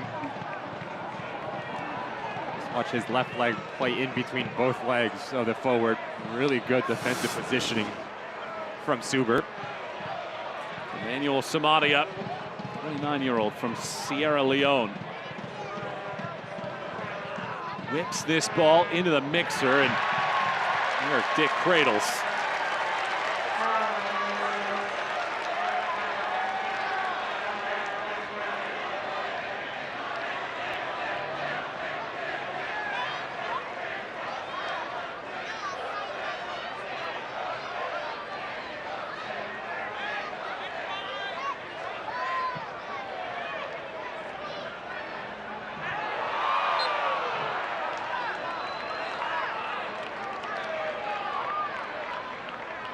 Foul whistle as Johnson goes down. And two changes coming here for Bob Lilly's side. Bernardo Forbes, the all-time USL Championship leader in appearances, minutes, and assists, replaces one of the three goal scorers, Emmanuel Johnson. And Langston Blackstock also seeing his shift come to a close. The 24-year-old Pierre Caillet coming in. What an impact those two players made when they were on the field. Starts with the pen from Etsu. Keza converts it. Closes up his hips at the last second, sends Monroe the wrong way. And then Blackstock, they all count. Top corner, back of the net. And then the extra effort, like I talked about, from Johnson. The first line of pressure, gets rewarded for it. But yet you look at the quality going back the other way from Hartford Athletic. Fantastic ball in from Samadia. Really clinical header from Jane. And that's how we sit. 3 for the Riverhounds and 1 for Hartford Athletic.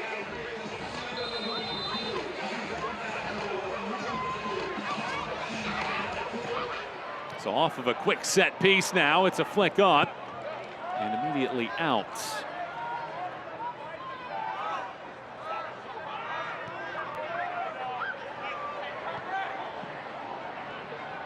Hartford trail 3-1.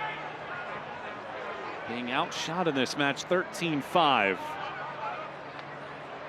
Pittsburgh has dominated the all-time series, 10 wins and 14 tries. They've outscored Hartford by nearly 20 goals in the history.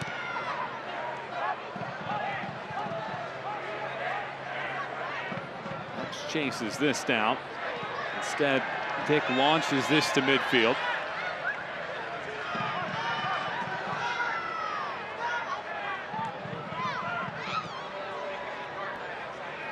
Epps flicks it along. Caillet watches it back.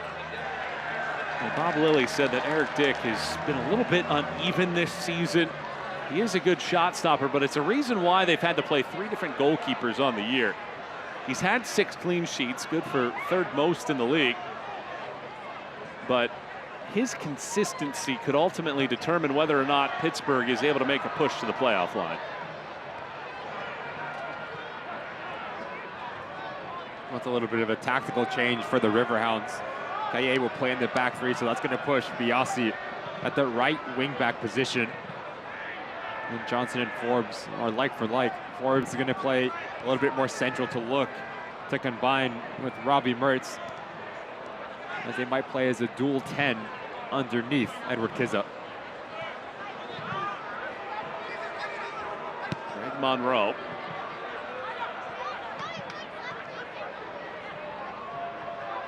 Gila. Running through all sorts of challenges, and ultimately he gets fouled.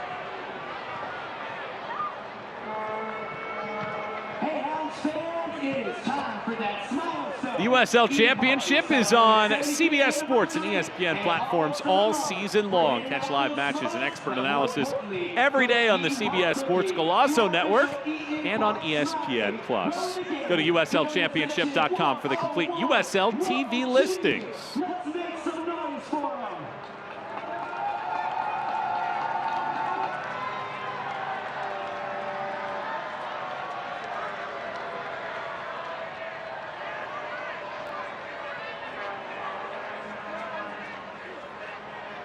For just missing a little bit of energy at this point in the match. They started to find something in the final 15 minutes or so of the first.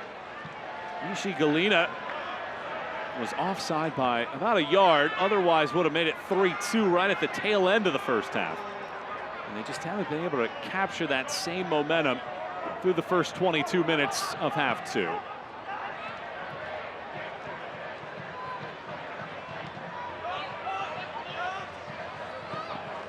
Etsu. The run he's been on, his first professional brace last week. He's won a penalty in each of the last two games.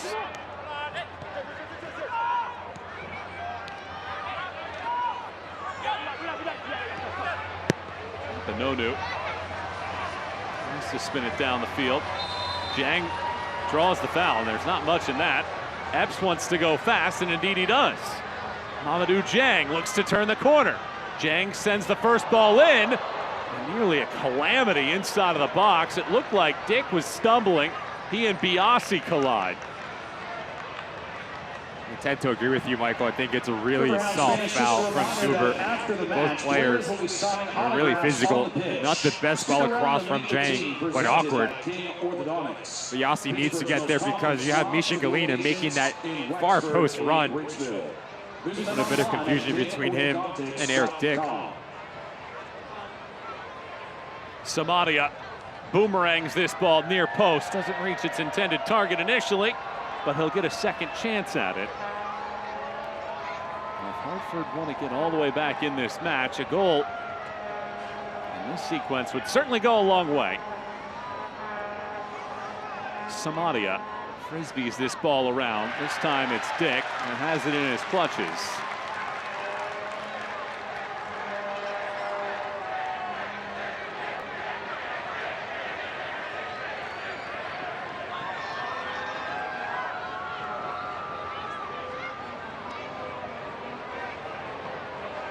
Pittsburgh had the best record in the league last season.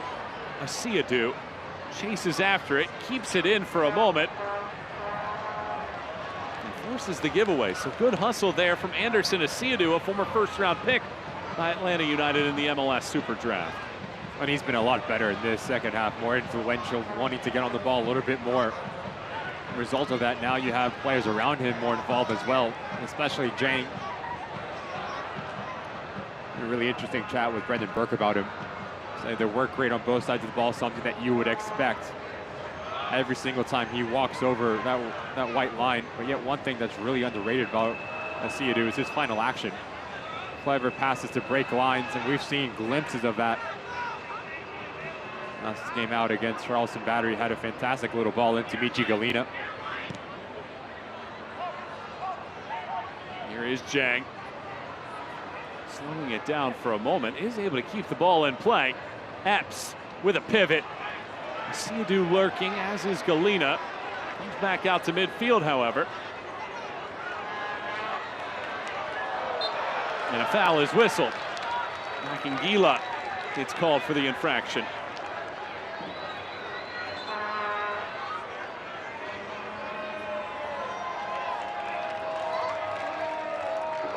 So another change. Asiadu is coming out, and Danny Barrera will come in. Third all-time in USL Championship history in assists, and he'll try to make an impact here in the final 20 minutes. When you talk about quality in the final third, Danny Barrera, the cream of the crop for Hartford Athletic, a true number 10. Wants to combine with the players around him. Really interesting and tactical-minded sub from Brendan Burke, trying to kickstart the attacking phase of this game. All of our goal scoring came in the first half.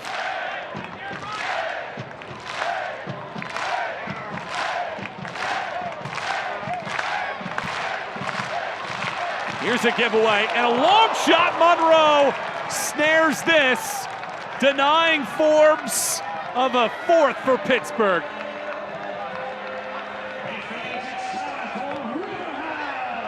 Just silly yet again. It comes from an attacking throw-in from Hartford Athletic. But watch a technical ability from Bernardo Forbes to hit this off the half volley. Just watch his shoulders as they're always over this ball. Tags it and puts Monroe under some pressure. Really good save to push it up and over his crossbar. Robbie Mertz tees up this corner kick. Monroe gets a right paw to it. Kaye is leaping into the air, and it's Monroe that pulls it out of there. Pittsburgh scored 3 times in the opening 22 minutes. Jang got one back for Hartford in the 34th minute. It's 3-1 right now, and it is Jang latching onto this. Jang stumbling, was hoping for an overlap from Galena. He stopped his run. It's the second time that Jang has found himself in a really good opportunity, but just lacking that last bit of quality to find its intended target. Chapman. Epps punches this ball across. Barrera the intended target.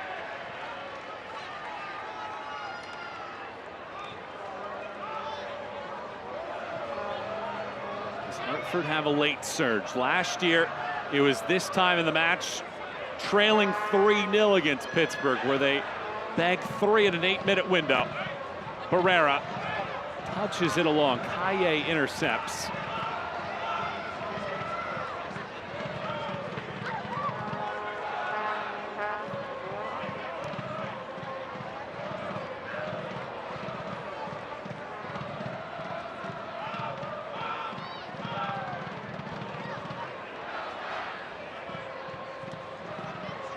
Long ball all the way over for Epps, and just cannot quite get his leg to it.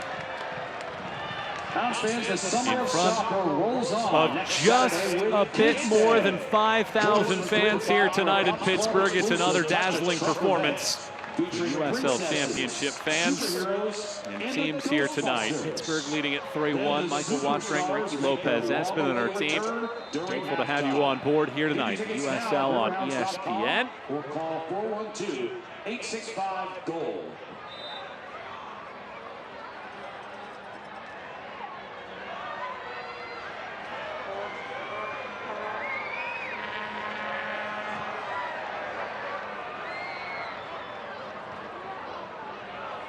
Barrera pokes this ball along.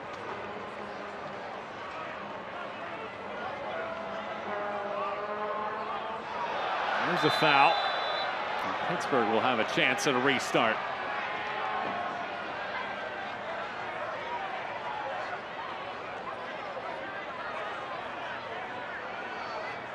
The Hounds are heading to the West Coast again on August 3rd. That's 2 weeks from tonight to face off against Sacramento Republic FC. Luke Biasi Catch all the live in no real rush here. ESPN 2. The coverage starts at 10 p.m. Eastern. Yeah, the Mon River just in the foreground there. To our left is where the Ohio River, the Mon River, and the Allegheny River all intersect.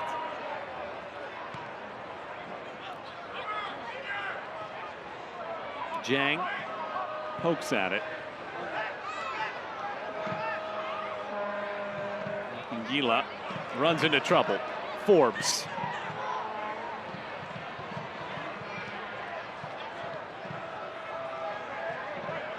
This ball fired forward and it's a spin. Galena coming back defensively. He fouls Mertz. And Mertz will be in absolutely no rush here.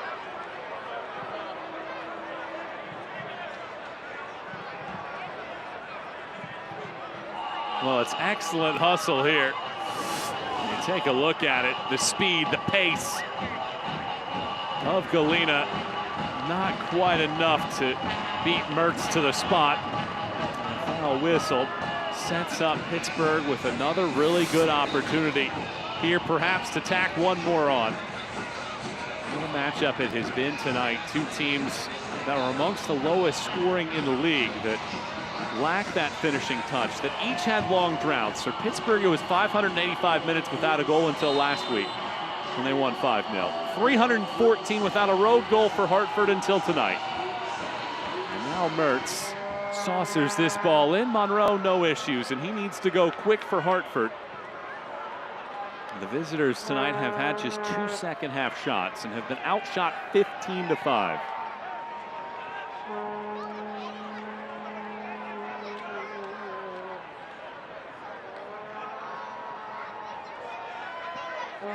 Dangerous moment here.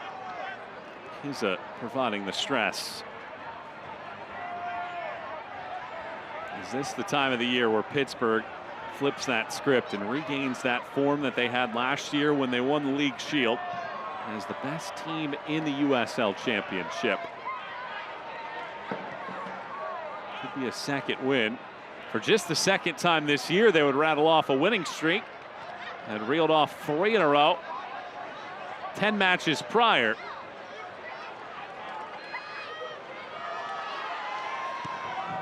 At 2. A near post ball that Monroe has to get a piece of.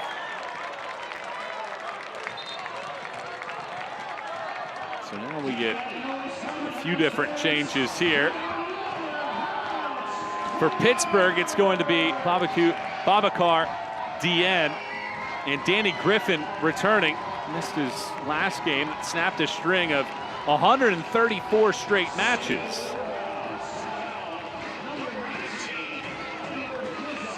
And they replace Kizza and Sample in the 11. And then for Hartford, it's Kyle Edwards coming on and Macangila coming out.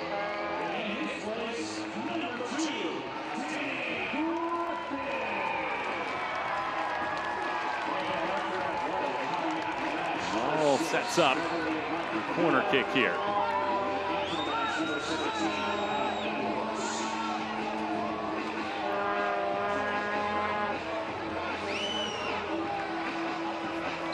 So a corner kick for the 7th time in the match. Canardo Forbes tees it up over the first man. And Kaye was hoping to put his name into the highlight reel.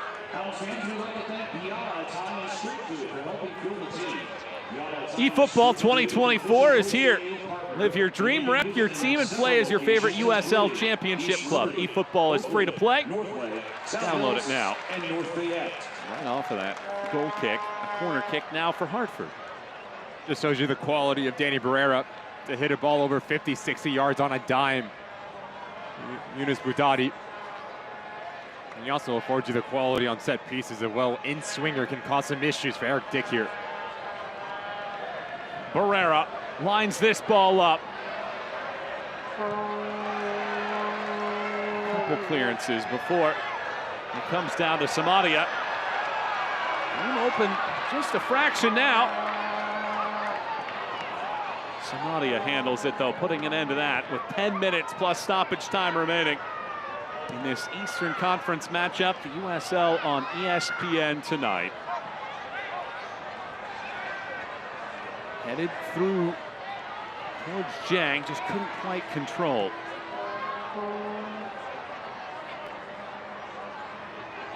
people watching, former MLS star Ricky Lopez-Espin, and our team here in Pittsburgh for this matchup. Deanne trying to get to that ball. 27-year-old, another native of Senegal. Herrera, excellent tap from Galena. Jang was trying to stay on side, and ultimately Dick will gobble it up. It tells you the tactical plan for Brandon Burke. What, the fourth time in a row that Danny Barrera has picked up this ball and elected to play direct. Playing beyond the high line of the Riverhounds and trying to win second balls, but yet Suber, Osumano, and Biasi and Alcaye have been fantastic in their positioning.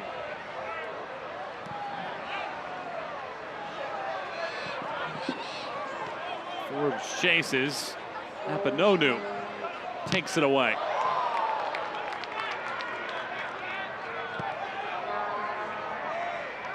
The volume of shots just haven't been there for Hartford.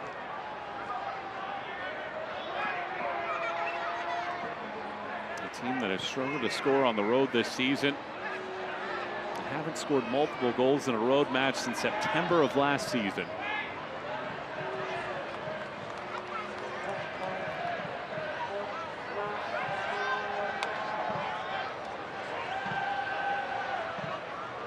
Udadi takes it short, gets it back. Epps turns. Epps whips it across. Galena keeps it in. Did that hit a hand? There is no whistle. Did it go out? It did. So it'll be a goal kick in the end.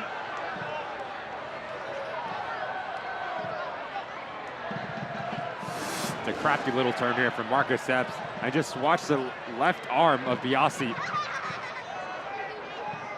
Does not make himself bigger. It's in a natural position. I do think it's a right call to not call a penalty in this instant.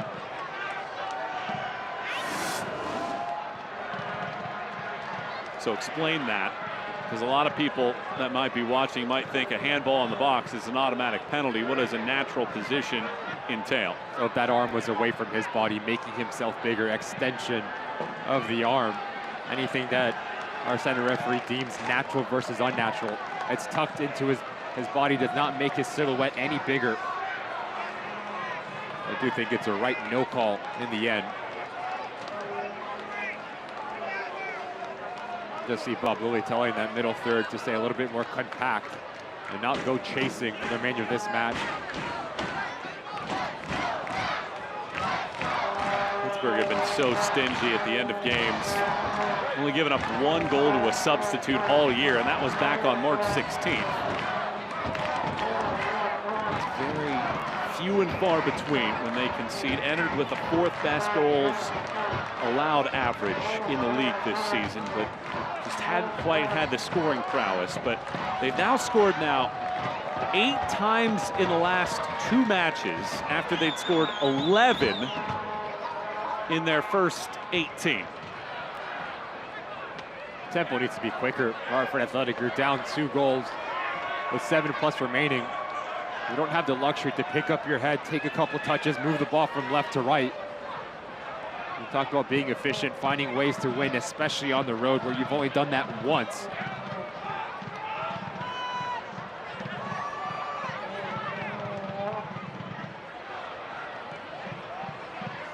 Brendan Burke said that one of the missing ingredients for his side has been missing chances in games where they've lost by just a goal. 6 in total for the season. And when you talk about this Hartford Athletic side, they've lost 4 matches of late by 1-0 differences. And in 3 of those matches, they gave up a goal after the 86th minute. More deserving of points that they just haven't gotten, and have, in Brendan Burke's words, found creative ways to lose. I think you just look at this match, the 3 goals that they've conceded first. It's a really quick free kick from Pittsburgh Riverhounds. You're not tuned in mentally. Now you're forced to backtrack, and that's when Beckford gets in trouble. The second goal, yes, you can just tip your hat to Blackstock. It's a fantastic strike. And the third one, Monroe just too casual, too slow. It's a well-timed slide tackle. Kaye Epps lines it up. And again, it's a response from Kaye. But yet that's taking nothing away from what the Riverhounds have done for 85 minutes. The pressure has been unbelievable. The ability to repress, regain the ball higher up the field, been unmatched in terms of their intensity and willingness.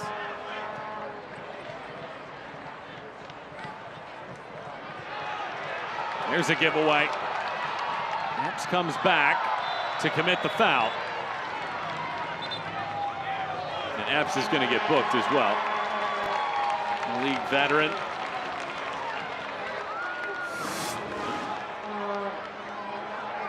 Oh, 20, 30-yard run from Marcus Epps. Knows exactly what he's doing. The right arm around Walty, asking him for a dance. Transitional foul, well-deserved of a yellow.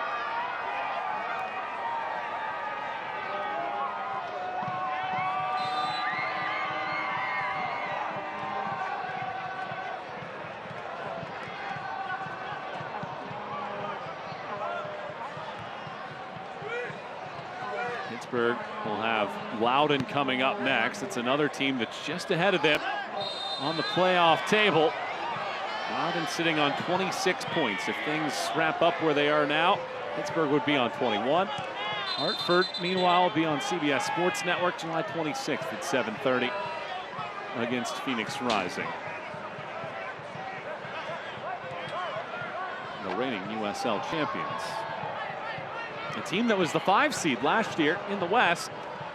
And both of these teams know that all you have to do is get into the dance to make something happen. And it feels like Hartford is struggling to find that form while Pittsburgh is prospering at this juncture. Forbes turns away from Epps.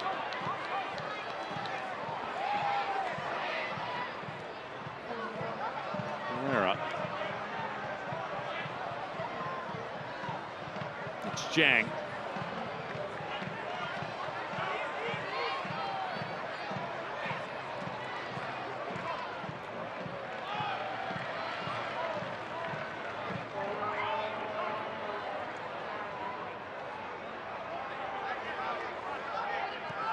Hartford had given up the 3rd most shots on target in the league entering the night. They've given up 7 more this evening. Edwards heads it over. Galena. Meanwhile, Pittsburgh has been the 2nd stingiest, and they've only given up 2 tonight, plus 10 in the overall shot category. And it's been a complete performance tonight for a side that Bob Lilly has called inconsistent.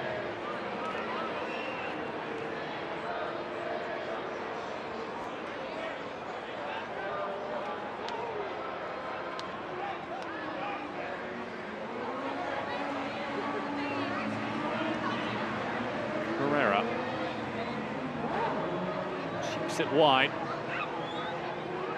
On the surge, it's in. Edwards was the target, playing his 2nd match of the year. Corner kick coming.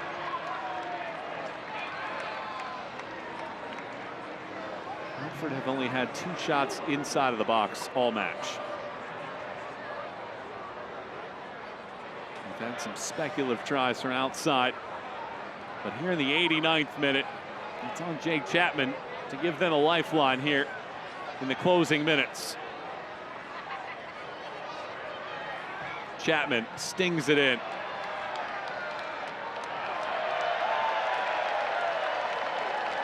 You're gonna go get that? I think you're gonna go get that.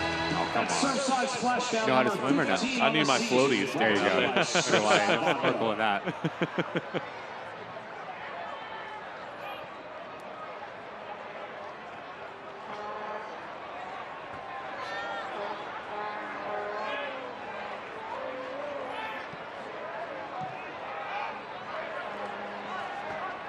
Hartford haven't attempted a shot in 30 minutes.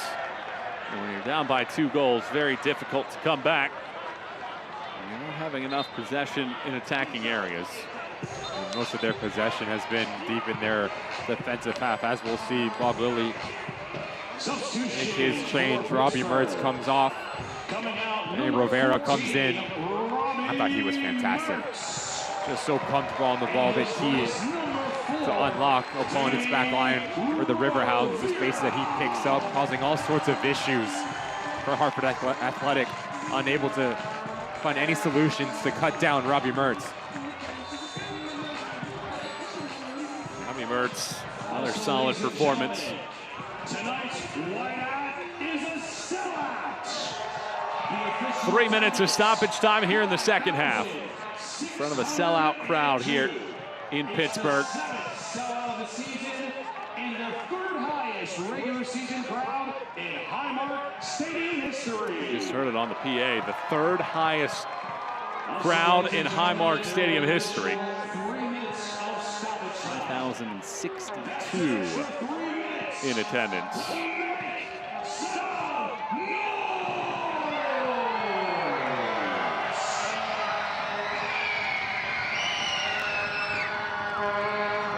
Gives it back. Alina has come to the right side for the first time tonight.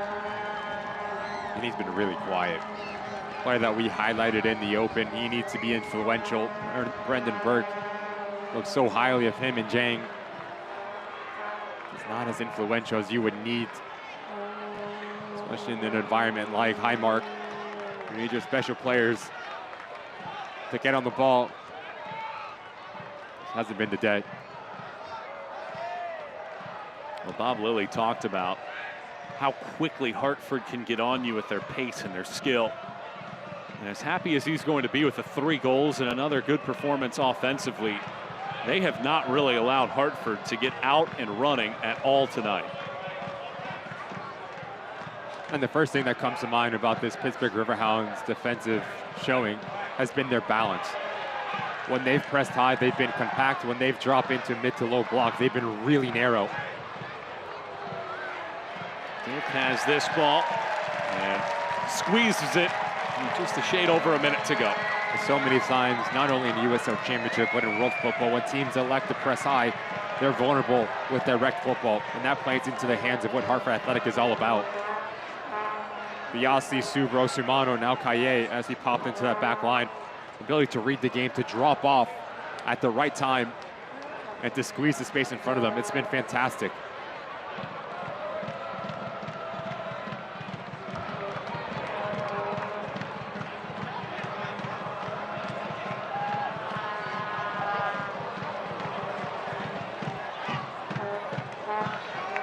Ping-ponging ball. Forbes lays it forward. Eyes for the corner flag here from Walty. Content with the possession and the full complement of points, and a foul is given.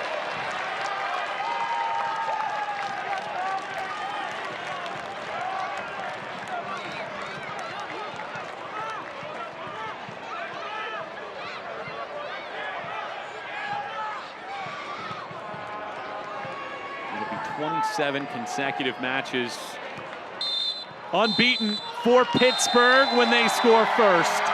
3 goals in the opening 22, and the Riverhounds win it tonight, 3-1.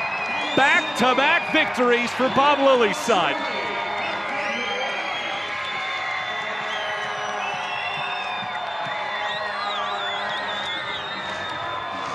A fine performance here this evening for Pittsburgh.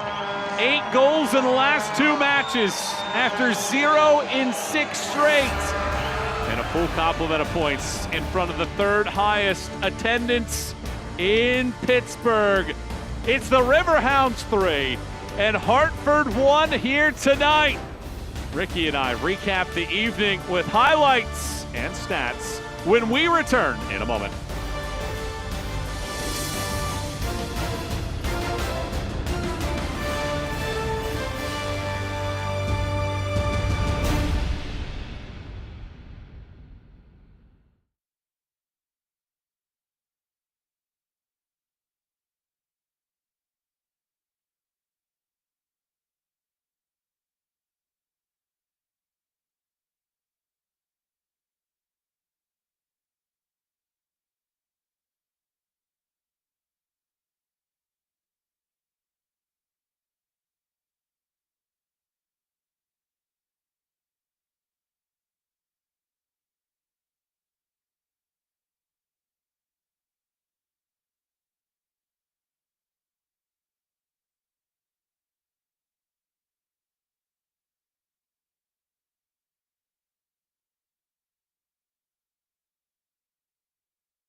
front of nearly 5,100 fans here in Pittsburgh, the Riverhounds put on another offensive outburst.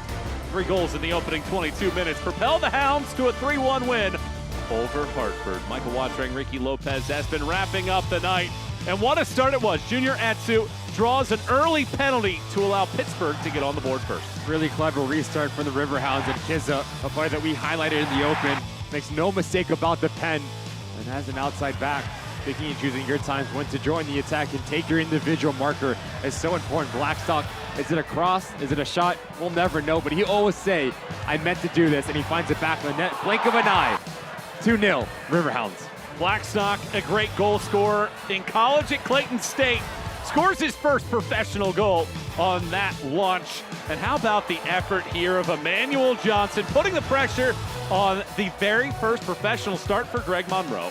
And if you're Bob Lilly, you're going to have to be so pleased, because this is not X and O's, this is not tactics, this is willingness. The willingness to work, the willingness to close down a space, and it all comes down to the timing. When he leaves his feet to make himself big, and he finds the back of the net, he gets rewarded for his hard work.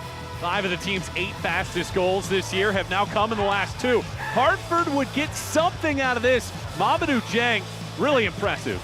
Really impressive in terms of his movement. As his ball rotates over, he just peels off of Osumanu. Between him, Suber, and Biasi can't get to him. Fantastic ball in, really good header. Hartford Athletic, they get one back, but too little too late, unable to make the comeback, and all 3 points stay here in Pittsburgh. Hartford only had 3 shots in each half of this matchup, and it's Pittsburgh that wins it. Clinical performance, and if this team's starting to come into form, dangerous in the East. 8 goals within your last 2 games. Bob Lilly's side is full of confidence, and we talked about it at halftime. For Hartford Athletic, you needed purposeful possession. Most of your possession was deep in your half. If you're Brendan Burke, the next step in the progression is playing more positively and having more intent to get at teams. Bob Lilly told us before the match that the teams are above them are going to hit good numbers. They have to go out and catch them, and now they're within 4 points perhaps of the playoff line here in this home stretch. And it is Pittsburgh that gets the full complement tonight against Hartford in the 15th all-time meeting.